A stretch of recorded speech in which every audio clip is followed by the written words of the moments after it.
On passe tous par des moments où on est moins bien. On a une baisse de morale, une énergie qui descend, la motivation en berne, on a la flemme de tout. Des moments où c'est dur, on croit plus en nos rêves. Et parfois, ces moments s'éternisent. Et c'est là que ça devient dangereux. Quand tu commences à trouver le temps long. Parce que plus le temps passe, plus tu vas broyer du noir. Tu vas te dire que tu as tout essayé, que les autres t'en veulent. Tu vas te donner toutes les excuses du monde. Tu vas te faire et te refaire le film des épreuves de ta vie 1 milliard de fois. Et à la fin, il restera que des problèmes. Alors la seule solution que tu vas trouver, c'est de rien faire. Et là, je m'arrête. Je m'assois en face de toi. Je te saisis par les épaules. Je te regarde les yeux dans les yeux et je te demande, est-ce que tu es sérieux? Est-ce que tu es vraiment sérieux? Si la seule chose que tu as trouvé, c'est de rien faire et d'attendre, sache que tu as trouvé le meilleur moyen d'échouer. Si tu fais rien et que t'attends, rien ne va se passer. Moi, j'ai plutôt 6 conseils à te donner. Peut-être qu'on te les a déjà donnés. Peut-être que tu y as déjà pensé. Mais crois-moi, cherche pas ailleurs. Oublie le reste. Concentre-toi là-dessus. Et par la grâce d'Allah, tu vas te ressaisir et remonter la pente. La première chose, c'est de renforcer ton mental. Ton espoir doit être ferme. Tu dois y croire. Allah s'est adressé à nous tous, qui vivons des épreuves, qui rencontrons des difficultés, qui sommes confrontés à des chocs dans la vie. Et il nous a dit « Inna ma'al usri yusra » « Inna ma'al usri yusra » Avec chaque difficulté, chaque chose négative, chaque malheur, il y a une grande facilité. Et ça, il l'a répété 2 fois. Il a voulu insister pour que cet espoir s'enracine en nous. Même si tu es triste, même si tes émotions te trompent et t'empêchent d'y croire, il faut que cette flamme reste allumée en toi. Garde cette ambition, que les choses ne resteront pas figées, que ça va changer, que tu vas t'en sortir. Parce que combien de gens qui étaient au fond du trou ont voulu tout arrêter, mais ont finalement pris sur eux.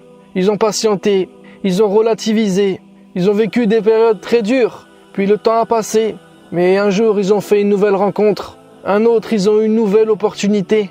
Et finalement, aujourd'hui, des années plus tard, ils vivent dans une situation qu'ils pensaient impossible, qu'ils pensaient inaccessible pour eux.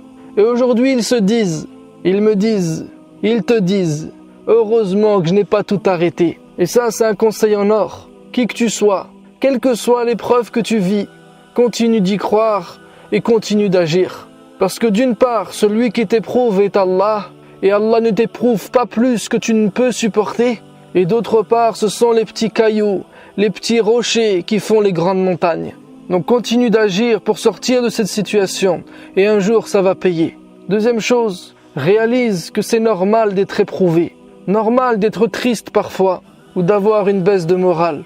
Il n'y a pas de croissance sans décroissance. Alors accepte cette baisse. Ne panique pas, mais patiente. À chaque fois que tu baisses, c'est un test pour valider le niveau supérieur. Après avoir atteint un nouveau niveau, il y aura une baisse pour valider ce niveau supérieur. À chaque fois que tu descends, c'est pour te renforcer, afin que tu sois capable de remonter.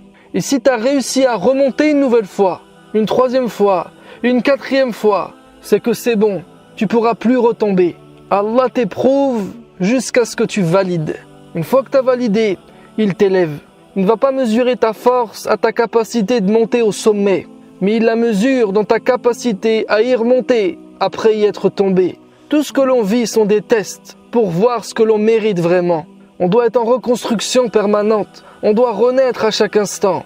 On doit faire peau neuve tout le temps. Sauf si tu penses être déjà parfait. Mais si tu as accepté que ce n'était pas le cas, et que tu as accepté que ta vie est pour te faire devenir meilleur, alors tu seras inarrêtable. Parce qu'à chaque fois que tu vas descendre d'un étage, tu vas en remonter 2. Les épreuves te font sortir de ta zone de confort. Elles cassent ta coquille pour te faire grandir. Et ne te crois pas seul au monde. Ce qui te touche tout le monde. Comme la pluie descend sur tout le monde. Mais chacun a sa manière de réagir. Et là, les gens se séparent en 2 catégories. Il y a ceux qui sont comme du sel, alors elle les dissout. Il y a ceux qui sont comme l'arbre, alors elle les affermit et les fait grandir.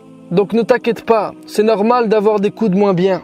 Personne n'a dit que c'était facile la vie, mais on peut dire ce qu'on veut d'elle. Elle reste et restera une merveilleuse expérience, et celui qui l'acceptera telle qu'elle est se rendra compte qu'il n'y a rien de plus intéressant, de plus passionnant qu'elle. La 3e chose, maintenant que tu as réalisé que c'était normal d'être éprouvé, sache que tu as le droit d'en être affecté. Si des gens t'en veulent parce que t'as une baisse de morale, n'en tiens pas à rigueur. Accorde-toi ce droit, n'en déplaise à certains. Le plus important, c'est que tu restes conscient de ce qui se passe et conscient de ton état. Il y a des émotions qui ne se maîtrisent pas. T'as le droit de pleurer, t'as le droit d'être triste. Tu peux être énervé, tu peux avoir peur. T'es pas un robot, tu es humain. L'essentiel, c'est que tu ne te mettes pas en mode pilote automatique. Lorsque tes émotions t'envahissent, laisse-les sortir, mais ne leur donne pas les rênes. Ce n'est pas à elles de te guider. Et je sais que tu as cette force en toi. Et je sais que toi aussi tu le sais. Donc ne t'enfonce pas, au contraire. Il y a beaucoup de motifs et de raisons pour te valoriser. Mon 4e conseil, c'est de relativiser.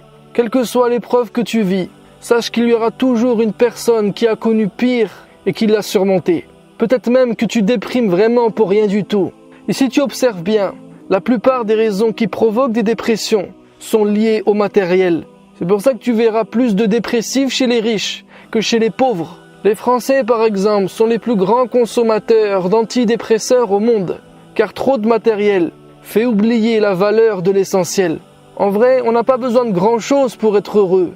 On a surtout besoin de simplicité. On n'est pas fait pour l'abondance. Plus on a, plus on s'habitue et on développe des addictions. Alors plus on a, plus on se plaint. Et on fait ce que l'on appelle des caprices de riches.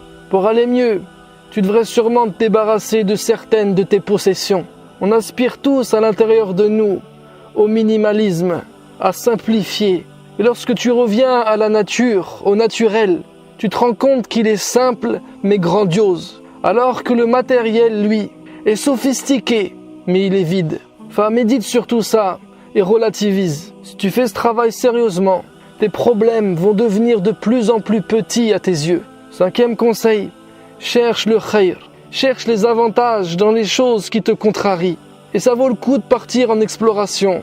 Parce que wallahi, il y en a toujours. Il y a toujours du bien. Et le problème de la dépression, c'est qu'elle nous tire et nous attire dans les ténèbres.